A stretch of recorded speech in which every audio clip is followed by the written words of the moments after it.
صدر مملکت سے IMF کے وفد کی ملاقات، پاکستان کی معاشی صورتحال پر تبادلہ خیال۔ IMF پروگرام پاکستان میں معاشی استحکام لانے میں مددگار ثابت ہوا، ملک میں معاشی ترقی کو فروغ حاصل ہوگا۔ صدر مملکت نے معیشت کی بہتری کے لیے وزارت خزانہ اور ٹیم کے اقدامات کو سراہا۔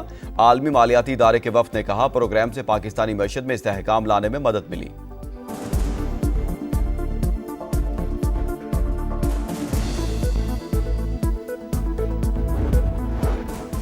میاں والی میں دہشت گردی کی کوشش ناکام۔ رحمانی خیل موڑ کے قریب CTD سے مقابلے میں 3 دہشت گرد ہلاک، 6 فرار ہو گئے، اسلحہ برآمد، علاقے میں سرچ آپریشن جاری۔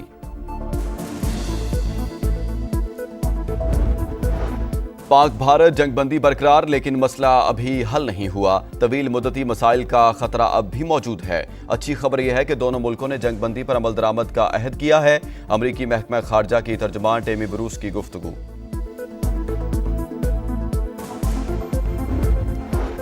ازلی دشمن کو نشان عبرت بنانے کے بعد ملک کی تاریخ کا ایک اور عظیم لمحہ، ایوان صدر میں آرمی چیف عاصم منیر کو بیٹن آف فیلڈ مارشل دینے کی پروقار تقریب۔ صدر مملکت آصف علی زرداری اور وزیر اعظم شہباز شریف نے اعزاز سے نوازا۔ تقریب میں لیگی صدر نواز شریف، بلاول بھٹو، وفاقی وزراء، مسلح افواج کے سربراہان، گورنرز، وزرائے اعلیٰ اور غیر ملکی سفارتکاروں کی شرکت۔ سینئر صحافیوں سے گفتگو کرتے ہوئے فیلڈ مارشل عاصم منیر نے کہا، ہم نے ثابت کیا مادر وطن کا دفاع کرنا جانتے ہیں۔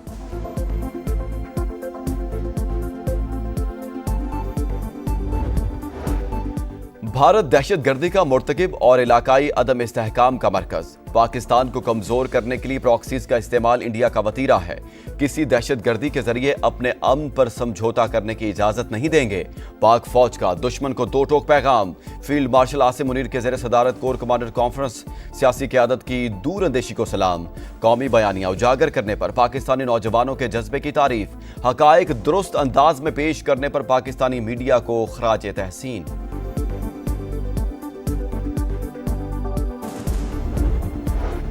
UN سلامتی کونسل تنازعات میں شہریوں کے تحفظ پر بحث۔ جموں کشمیر کے عوام بھارتی جبر و تشدد کا شکار ہیں۔ بھارت کشمیر کی آبادیاتی ساخت تبدیل کرنے کی کوشش کر رہا ہے۔ پاکستانی مندوب عاصم افتخار کی گفتگو۔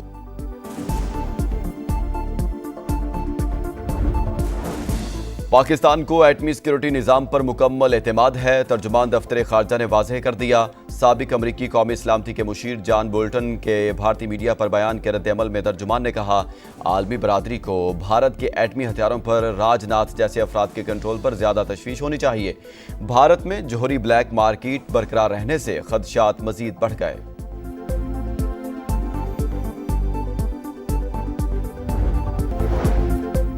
دشمن سن لے، ہمارے پاس بہت کچھ ایسا ہے جو ابھی تک نہیں دکھایا۔ بھارت سنتاس معاہدہ جاری نہیں رکھتا تو کشمیر کی آزادی پر تمام 6 دریا پاکستان کے ہوں گے۔ ترجمان پاک فوج کا واضح پیغام۔ DG ISPR نے عرب میڈیا کو انٹرویو میں کہا، بھارت کو ایسا سبق سکھایا جو وہ کبھی نہیں بھولے گا۔ ہماری فوجی حکمت عملی کو مستقبل میں پڑھایا جائے گا۔ JF-17 کے ساتھ مقامی طور پر تیار میزائل استعمال کیے۔ بھارتی دھمکیوں کے سامنے نہیں جھکیں گے۔ بھارت کی جانب سے گولڈن ٹیمپل پر حملے کا الزام مضحکہ خیز قرار دے دیا۔ واشنگٹن میں پاکستانی سفارت خانے کا افغانستان سے متعلق علاقائی حالات پر مکالمے کا اہتمام۔ فوجی نمائندگان، سیکیورٹی ماہرین، محققین اور سفارت خانے کے حکام کی شرکت۔ جنوبی ایشیا کے دیر پا امن کے لیے ایک مربوط اور مؤثر عالمی حکمت عملی ناگزیر قرار۔ بھارت کو جو جواب دیا وہ 71 کا بدلہ۔ مودی سرکار اب پاکستان پر حملہ آور ہونے سے پہلے 100 بار سوچے گی۔ مسلح افواج نے مارکہ حق میں دشمن کو چھٹی کا دودھ یاد دلا دیا۔ فیلڈ مارشل نے فرنٹ سے لیڈ کیا، بھارتی برتری کا تاثر غلط ثابت کر دیا۔ بھارت کو غرور تھا دنیا ساتھ کھڑی ہوگی، اس کے دوست بھی نیوٹرل ہو گئے۔ وزیر اعظم کا تقریب سے خطاب، کہا، اسی اتفاق اور اتحاد کی طاقت سے معاشی ترقی کا سفر طے کریں گے۔ آزاد کشمیر کے شہداء کے ورثاء کے لیے 1 کروڑ، زخمیوں کے لیے 10 سے 20 لاکھ روپے کے چیک تقسیم۔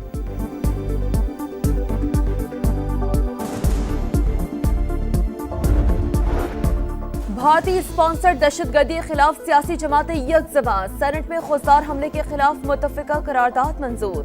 دہشت گردوں کو کچلنے کا وقت آ گیا۔ معصوم بچیوں کو قتل کرنے والوں کی گردنیں اڑائی جائیں۔ عرفان صدیقی کی گرج بلس۔ علی ظفر کے خوددار واقعے کی شدید مذمت، کہا پاکستان کبھی جھکا ہے نہ جھکے گا۔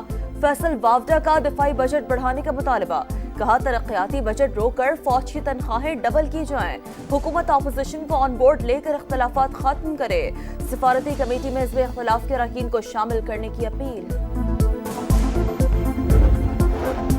خوزدار میں اسکول بس پر بھارتی پراکسی دہشت گردوں کا حملہ، دھماکے کا مقدمہ تھانہ سی ڈی میں درج۔ قتل اور دہشت گردی سمیت دیگر دفعات شامل 8ویں جماعت کی زخمی طالبہ سحر سلیم دم توڑ گئی۔ شہید طالبات کی تعداد 4 ہو گئی۔ 9 مئی اور بھارت نے جو کچھ کیا اس میں زیادہ فرق نہیں۔ 9 مئی کو ایک جماعت کا نشانہ عسکری تنصیبات تھیں۔ شہداء کی یادگاروں کی بے حرمتی کی گئی، جن وردیوں کی توہین کی گئی انہی جوانوں نے ملک کا سر فخر سے بلند کیا۔ وزیر اعلیٰ پنجاب نے سیاسی مخالفین کو پھر نشانے پر لے لیا۔ سرگودا یونیورسٹی میں خطاب کرتے ہوئے کہا، جو بچے بہکاوے میں آ گئے وہ جیلوں میں ہیں۔ نوجوان فتنہ فساد سے دور رہیں۔ ملک کو اس طرح سنبھالنا ہے کہ کوئی سیاسی وائرس آنے نہ پائے۔ پی ٹی آئی رہنماؤں کی بانی سے ملاقات نہ کرائی گئی تو آئی ایم ایف شرائط پر ساتھ نہیں دیں گے۔ وزیر اعلیٰ علی امین گنڈاپور نے عزائم بتا دیے۔ اڈیالہ جیل میں بانی سے ملاقات کے بعد کہا، ڈیل کی خبروں میں کوئی صداقت نہیں، پاکستان کے لیے بانی مذاکرات پر تیار ہیں۔ احتجاجی تحریک کے لیے دوبارہ ذمہ داری مل گئی، جلد بھرپور تحریک چلائیں گے اور بانی کو رہا کروائیں گے۔ اقدامات کا جائزہ۔ عالمی مالیاتی فنڈ کی جانب سے بھارت کو ایک اور مایوسی کا سامنا۔ Director communication I M F کا کہنا ہے، ایگزیکٹو بورڈ نے پاکستان کے اقتصادی جائزے کے متفقہ منظوری دی۔ پاکستان نے پروگرام کے تمام اہداف پورے کیے۔ جولی کوزیک پاک بھارت تنازع کے پرامن حل کے لیے پرامید۔ یورینیم افزودگی ختم کرنے پر اصرار کی تو جوہری معاہدہ نہیں کریں گے۔ ایرانی وزیر خارجہ عباس عراقچی کا امریکہ کو 2 ٹوک پیغام، کہا یہ ایران سے جوہری توانائی کے استعمال کا حق چھیننا چاہتے ہیں۔ امریکہ ایران جوہری مذاکرات کا 5واں دور آج روم میں ہوگا۔ غزہ فلسطینیوں کا مقتل بن گیا، جگہ جگہ بارود کی برسات۔ 24 گھنٹوں میں شہداء کی تعداد 85 ہو گئی۔ اسپتالوں میں دل دہلا دینے والے مناظر۔ عالمی دباؤ پر اسرائیلی وزیر اعظم کا لہجہ تبدیل، عارضی جنگ بندی پر آمادگی ظاہر کر دی، کہا قیدیوں کی رہائی کے لیے جنگ روکنے کو تیار ہیں۔ حماس کے خاتمے اور غزہ کا مکمل کنٹرول ہدف قرار دے دیا۔